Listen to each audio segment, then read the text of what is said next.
চুমুকে। সুপ্রিয় দর্শক, আজকে আমাদের মাঝে উপস্থিত রয়েছেন সঙ্গীত শিল্পী ও ম্যানেজিং ডিরেক্টর অরেঞ্জ সলিউশনস লিমিটেডের তানভীর মোহাম্মদ ইশতিয়াক বান্টি। শুভ সকাল, কেমন আছেন? শুভ সকাল, আলহামদুলিল্লাহ ভালো আছি। আচ্ছা, আপনার এই রমজান উপলক্ষে একটি রমজানের গান এসেছে, যেটির শিরোনাম হচ্ছে রমজানুল মোবারক। এই গানটির নেপথ্যে কারা কারা ছিলেন এবং গানটির পেছনের যে স্টোরিটা সেটা একটু আপনার কাছে জানতে চাই। এই গানটা আমরা হুমায়রা বশির আপা ছিলেন, ইব্রাহিম খলিল ভাই ছিলেন, আমি ছিলাম, আর গানটা লিখেছেন এনামুল হক অপু আঙ্কেল। গানটা পরিচালনা করেছেন আমাদের রাজা বশির ভাই। তো গানটা আমরা রমজান উপলক্ষে করেছি সবাই মিলে। এখানে শিশু শিল্পীও ছিল, আমাদের সারগাম ছিল আপার ছেলে, এবং আরও দুইজন শিশু শিল্পী ছিল। বাহ, খুব সুন্দর একটা কাজ হয়েছে। এই গানটি একটু দর্শকদের উদ্দেশ্যে আমরা প্লে করতে চাই। চলুন দর্শক, আমরা মিউজিক ভিডিওটি দেখে আসি। মনের কোণে খুশির জোয়ার খুলছে দেখোই পূর্ণ দুয়ার,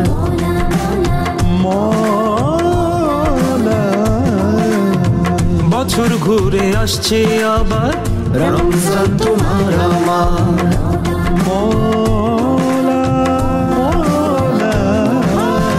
মনের কোণে খুশির জোয়ার খুলছে দেখোই পূর্ণ দুয়ার, বছর ঘুরে আসছে আবার রমজান তোমার আমার।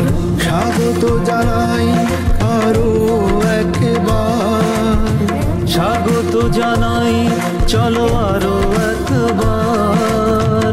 দেখো নীল আকাশে হাসে শাবানের চাঁদ, রমজানুল মোবারক রমজানুল মোবারক রমজানুল মোবারক রমজানুল মোবারক।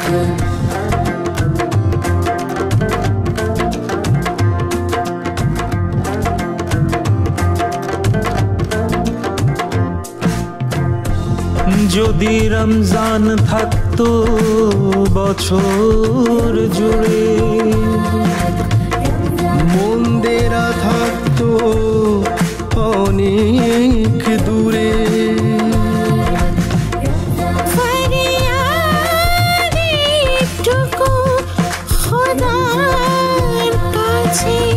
আয়ু যেন পাই আমি রমজান জুড়ে।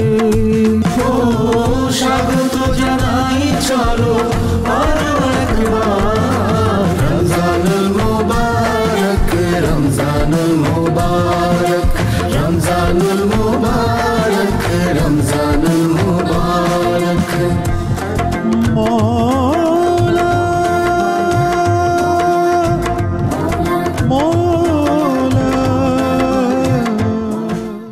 খুব সুন্দর একটি গান ছিল। রমজান উপলক্ষে ভালো একটি গান হয়েছে।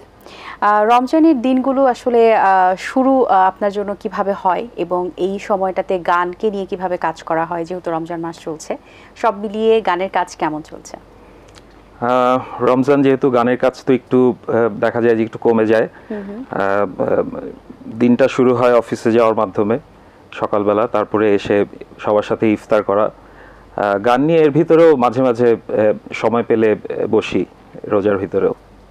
আচ্ছা, আপনি গজল এবং আধুনিক গানের শিল্পী, বেসিক্যালি আপনি এই ধরনের গানগুলি বেশি করে থাকেন। আপনার ওস্তাদ কারা এবং গান কোথায় শেখা হয়েছে? গান আমি প্রথম শুরু করেছি প্রায় 35 বছর হলো আর কি, গান করছি, নিজে নিজেই করছি। আমার ওস্তাদ ছিলেন আগে প্রশান্ত কুমার মণ্ডল, এবং গানের বিকাশটা আমার হয়েছে ওস্তাদ নিয়াজ মোহাম্মদ চৌধুরীর কাছে এসে। ওনার কাছে আমি প্রায় 17 বছর ধরে যাচ্ছি, এখনও যাচ্ছি ওনার কাছে। তো ওনার সান্নিধ্যে এসেই আমি গানটা যে সঙ্গীত হিসাবে যে এটা কতটা সুন্দর সেই জিনিসটা বুঝতে পেরেছি। আচ্ছা, এবারে তাহলে আপনার কণ্ঠে একটি গান শুনতে চাই। কোন গানটি আমাদেরকে? আমার নিজেরই একটি গান আছে, সেটা আমার মিউজিক ভিডিও আছে, আমি একটুখানি শোনানোর চেষ্টা করছি। ছেড়ে যেতে বুক ছিঁড়ে যায়, তুমি ছেড়ে যেও না আমায়, তুমি ছেড়ে যেও না আমায়। কতটা হলো চলা, কত তার হয়নি বলা, আরো কিছু থাকো না সময়, তুমি ছেড়ে যেও না আমায়, তুমি ছেড়ে যেও না আমায়। সুন্দর একটি গান, ধন্যবাদ আপনাকে। 89 সাল থেকে আপনি গানের সাথে যুক্ত হয়েছেন এবং আপনার পথ চলাটা অনেক দীর্ঘদিনের, 35 বছর প্লাস হয়ে গেছে। সো সেই জায়গা থেকে গানকে কখনোই আপনি প্রফেশনালি নেননি এবং আপনি শখ হিসেবে রেখেছেন, ভালোবাসার জায়গা থেকে রেখেছেন। কেন আসলে প্রফেশনালি এটা চিন্তা করে দেখেননি, বা কেন আসলে আপনার কাছে মনে হয়নি যে আপনি প্রফেশনালি নেবেন? কারণটা একটু জানতে চাই। এটার পিছনে আসলে ওরকম কোনো কারণ নেই, মানে গানের প্রতি এতটাই ভালোবাসা যে আসলে ওই সময়টা চিন্তা করার অবকাশ হয়নি যে এটা প্রফেশনালি করব, কোথাও যাব। এমনি ছোটখাটো দেখা যায় যে বিভিন্ন অনুষ্ঠান করা হয় বন্ধুদের ওখানে বা আত্মীয় স্বজনের বাসায়, বা এরকম কিছু অনুষ্ঠান করা হয় মাঝে মাঝে। আচ্ছা, এবার আপনার কণ্ঠে একটি গজল শুনবো।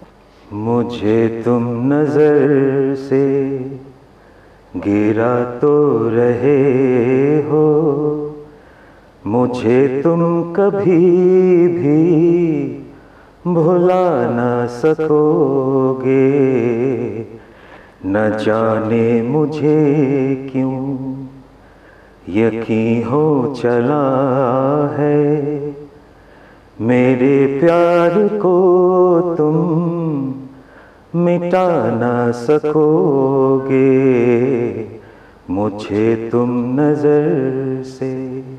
বাহ, অসাধারণ, ধন্যবাদ আপনাকে। আপনার একটি সফটওয়্যার ফার্ম রয়েছে, এখানে কার্যক্রমগুলো কিভাবে পরিচালিত হচ্ছে? আমরা সাধারণত বিজনেস সলিউশন প্রোভাইড করে থাকি, যেটাকে শর্ট ফর্মে ইআরপি বলে, এন্টারপ্রাইজ রিসোর্স প্ল্যানিং। একটা প্রতিষ্ঠান অটোমেশন করার জন্য যেই জিনিসগুলো দরকার সেগুলো এখানে আছে। আপনারা সবাই ইউনিমার্টে গিয়েছেন, ইউনিমার্টে আমাদের সলিউশন চলছে পুরো ইউনিমার্টে, ইউনাইটেড হসপিটালে আছে, শেফস টেবিলে আছে, এরকম বিভিন্ন প্রতিষ্ঠানে আমাদের সফটওয়্যারগুলো চলছে বাংলাদেশে। আচ্ছা, সো টেকনোলজি তো অনেক আপডেটেড হচ্ছে, সেই জায়গা থেকে তাল মিলিয়ে কতটুকু আপনাদের কাজগুলো পরিচালিত হচ্ছে এই ব্যাপারে একটু বলুন। আমাদের আসলে সবসময় আপডেটেড থাকতে হয়, কারণ টেকনোলজিটা এত দ্রুত চেঞ্জ হয় সব সময়, এবং দেখা যায় যে আমাদের কিছু মাল্টিন্যাশনাল কোম্পানিতে সফটওয়্যার চলে, তো সেক্ষেত্রে তাদের কিছু কমপ্লায়েন্স ইস্যু থাকে, তো আমাদেরকে অলওয়েজ আপডেটেড থাকতে হয়, ওদেরকে আপডেট করে দিতে হয়। আচ্ছা, এই প্রতিষ্ঠানের জার্নিটা কত বছর ধরে? আমার পার্সোনাল জার্নি প্রায় 26 বছর ধরে আমি কাজ করছি বিভিন্ন। এই ফার্মটা আমরা করেছি 2020 সালে। তো আমার আরেকটা ফার্ম আছে যেটা নাম হলো জ্যাবিআরপি লিমিটেড, সেটা 2008 সাল থেকে আছে। আচ্ছা, সো গান কি একটা সময় গান আমরা ক্যাসেটে শুনেছি, সিডিতে শুনেছি, দেন ডিভিডি, দেন অডিও, দেন এখন মিউজিক ভিডিও। এই যে জার্নিটা পরিবর্তন হচ্ছে, যেহেতু আপনি আসলে এই টেকনোলজির সাথেই সম্পৃক্ত এবং গানের যে টেকনোলজি সেটাতেও আপগ্রেড ভার্সন প্রতিদিনই আমরা দেখতে পাচ্ছি, এই বিষয়গুলো গানের ক্ষেত্রে আপনার কাছে কেমন লাগছে এবং এই পরিবর্তনটা আসলে কেমনভাবে যাচ্ছে? এবং গানের যদি আমরা বলি আগের একটা সময় ছিল, স্বর্ণময়ী একটা সময়, সেই সময় 90 দশক 80 দশকের যে গানগুলো ছিল, যেগুলো শুনে শুনে আমরা বড় হয়েছি এবং এখনও সেই গানগুলো প্লে হচ্ছে, বর্তমানে কি এই ধরনের গান তৈরি হচ্ছে কিনা? গান তৈরি হচ্ছে। আগে আসলে দেখা যেত যে একটা গান শেখার পেছনে বা ওটা গাওয়ার পেছনে যে সময় লাগতো, এবং একটা জিনিস চট করে পাওয়া যেত না, ক্যাসেটে ওটা জোগাড় করতে হতো, ক্যাসেট রেকর্ড করতে হতো। এখন যেমন আমরা কোনো কিছু খুব সহজেই ইউটিউব থেকে পেয়ে যাচ্ছি, এই জিনিসটা আসলে আগে তো ছিল না।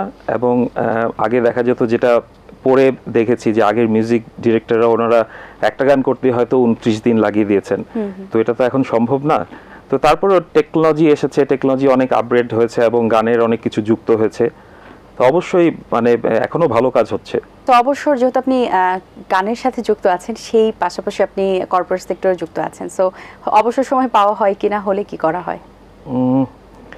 অবসর সময়টা আমি চেষ্টা করি বের করে নিতে, ফ্যামিলির সাথে তো অবশ্যই সময় দেই, এবং অবসর সময়ে গান করার চেষ্টা করি, নিজে নিজে দেখা যায় গান করছি, একটু প্র্যাকটিস করছি, তো সব মিলিয়ে আসলে ভালো সময় কাটে আলহামদুলিল্লাহ। আচ্ছা, এবার আপনার কণ্ঠে আরেকটি গান শুনতে চাই, কোন গানটি শোনাবেন আমাদের? আমার যে প্রথম গানটি আমি রেকর্ড করেছিলাম পথের মায়া, সেটা সুর করেছিলেন মুনতাসির তুষার এবং লিখেছিলেন রাজীব হাসান, আমি একটু শোনাচ্ছি। পথের মায়ায় শূন্য ছায়ায় ভিজে গেছে পুরনো সে কথা ভিজে যায়নি সে মালা গাথা, ভিজে যায়নি সে মালা গাথা। ধন্যবাদ আপনাকে। সো আপনার এখন পর্যন্ত কতগুলো মৌলিক গান রিলিজ হয়েছে? আমার এখন পর্যন্ত 6টা গান রিলিজ হয়েছে। রাজা বশির ভাইয়ের সাথে আরো কিছু গান করছি, সামনে গানগুলো আসবে। আচ্ছা। এবং হুমায়রা বশির আপার সাথে আমার একটা ডুয়েট গান আছে, এটা সামনে আসবে। আর একটা দেশাত্মবোধক গান আমরা করেছি, হুমায়রা বশির আপা, রাজা বশির ভাই, আমি এবং ইব্রাহিম খলিল ভাই, আমরা 4 জন করেছি। আচ্ছা, অবশ্যই সেই গানগুলোর জন্য আপনার কাছে অনেক শুভকামনা রইল। আচ্ছা, আর গানের ক্ষেত্রে এখন যে ধরনের আসলে আমরা গান, দর্শকরা যে ধরনের গান চাইছেন, সে ধরনের গান কি আসলে আপনার উপহার দিতে পারছেন কিনা, বা দর্শকদের চাহিদা আসলে কোন দিকে যাচ্ছে বলে আপনার মনে হয়? ভালো গান যে শুনছে না তা না, সব ধরনের গান শুনছে। আর এখন যেটা আমার কাছে বেশি মনে হয় যে সুরের যে ব্যাপারটা ওটা একটু কমে যাচ্ছে। সুর আসলে আমার কাছে মনে হয় যে সুরটাই আসল গানের, কথা এবং সুর দুটোই এবং সুরটাকে টাচ করতে হবে, তাহলে ওটা একটা স্থায়িত্ব থাকে, অনেক দিন থেকে ওই গানটা মনের ভিতরে থেকে যায়। যার জন্য আমরা দেখা যায় যে পুরোনো দিনের গানগুলো এখনো কিন্তু মানুষের হৃদয়ে রয়ে গিয়েছে। অসংখ্য ধন্যবাদ আপনাকে, খুব ভালো লেগেছে কথা বলে। অনেক শুভকামনা রইল আপনার জন্য, ভালো থাকবেন সব সময়। ধন্যবাদ আপনাকেও, ধন্যবাদ এটিএন বাংলাকে। দর্শক, আশা করছি আজকের আয়োজন আপনাদের ভালো লেগেছে। আজ এই পর্যন্তই। আপনাদের সঙ্গে দেখা হবে আগামী পর্বে নতুন কারোর সঙ্গে। সেই পর্যন্ত ভালো থাকুন, সুস্থ থাকুন এবং এটিএন বাংলার সাথেই থাকবেন। আল্লাহ হাফেজ। দিন আসে দিন যায়, সময়টা চলে যায়, তবু আছি এই বেশ ভালো। জীবনটা রঙময়, যেভাবেই হওয়া চাই, নয় কভু সাদা কালো। এই আশাতে স্বপ্ন ভাসে, সুখ হাসে চোখে মুখে, চায়ের চুমুকে।